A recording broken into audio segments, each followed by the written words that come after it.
जय शिवराय, जय भीम.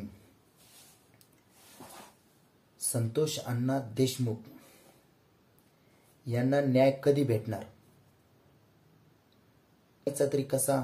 कारण की उघड सर्वांना माहीत आहे, बीड जिल्ह्यामध्ये अख्ख्या महाराष्ट्रामध्ये माहीत झालं आहे की संतोष अण्णा देशमुख हत्या प्रकरणी सर्वात मोठा म्होरक्या कोण आहे?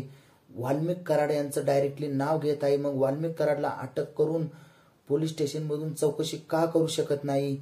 का त्यांना फाशी होऊ शकत नाही?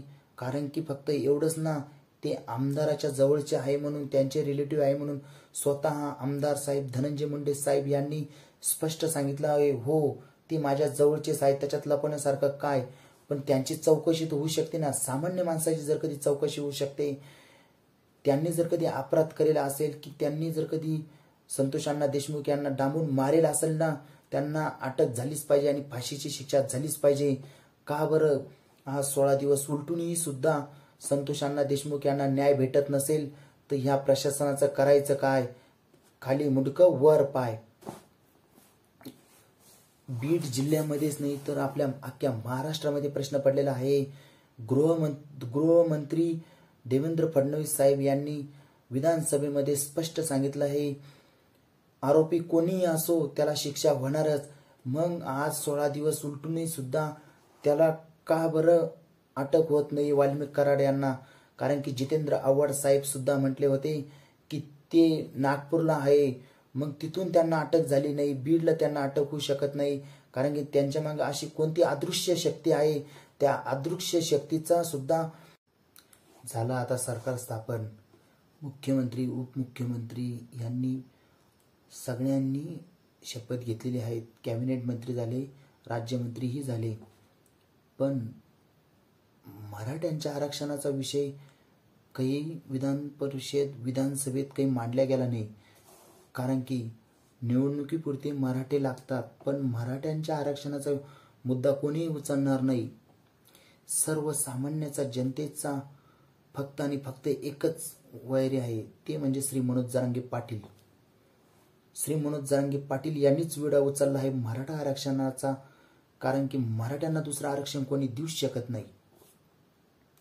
एकही आमदार अण्णा, 2 उपमुख्यमंत्री, एका मुख्यमंत्री यांनी विधानसभेमध्ये काही मराठ्यांचा प्रश्न मार्गी लावण्याचं काही धाडस नाही केलं. कारण की मराठ्यांना बेवारस करून सोडलेलं आहे. कारण की निवडणुकीपुरत्या मराठे लागतात, निवडणुका झाल्या की मराठ्याचं काहीच काम नाही. ज्या मराठा आमदारांनी मराठा भूमिका घेतली, त्या आमदाराला यूएमनी धोका दिला.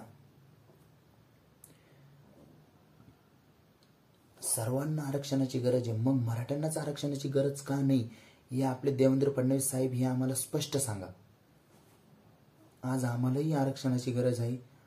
आम्ही रस्त्यावर उतरून सुद्धा 57 मोर्चे निघले. श्री मनोज जरांगे पाटील यांनी त्यांच्या जीवाची बाजी ना लावता त्यांनी जीवाचे प्राण सुटेपर्यंत उपोषण केलं, तरीही मराठ्याला आरक्षण भेटत नाही. 15 महिने उलटूनही सुद्धा आम्हाला आरक्षण भेटत नाही. तर आम्हाला आरक्षण भेटणार कधी? हे देवेंद्र फडणवीस साहेब हे तुम्ही स्पष्ट सांगावे. भेटणार आहे का नाही भेटणार? पण हो, सर्वात सामान्य माणूस मराठा समाजाचा तो ह्यो श्री मनोज जरांगे पाटील यांच्या पाठीमागेच खंबीरपणाने उभा आहे. तो ना विकला जाणार ना विकत घेऊ शकणार तुम्ही. माझ्या महाराष्ट्रामध्ये, मराठवाड्यामध्ये मराठ्याला आरक्षणाची सक्त जरूरत आहे आणि श्री मनोज जरांगे पाटील यांच्या लढ्याला 100% यश येणार.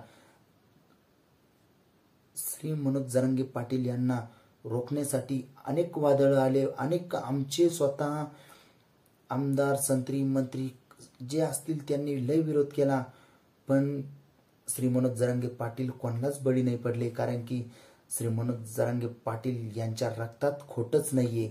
कारण की त्यांनी विडा उचललाय, मराठ्याला आरक्षण भेटेपर्यंत मी स्वस्थ बसणार नाही.